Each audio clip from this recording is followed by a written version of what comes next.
Hi there! App installers in Jamf Pro allow admins to deploy apps without needing to package them and can keep them up to date automatically. Let's go through a brief overview of how to use app installers in Jamf Pro.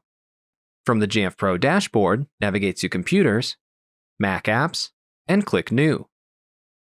Under App Source, select Jamf App Catalog and then click Next.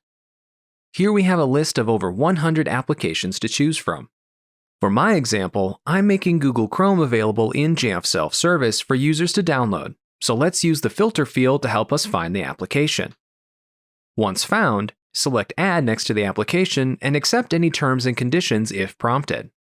Under the Configuration Settings tab, let's assign the application to a category and target group.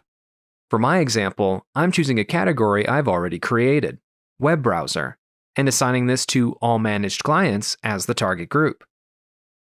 Instead of automatically installing this application on everyone's computer, I'm keeping Make Available in Self-Service selected so users have access to download it on their own. Next, under Configuration Profiles for additional settings, let's select Install Supporting Configuration Profiles so we can use the notification settings that we'll enable in the End User Experience tab. With our configuration settings complete, let's select the Self-Service tab. Here we have the option to add a description and ensure that users view the description.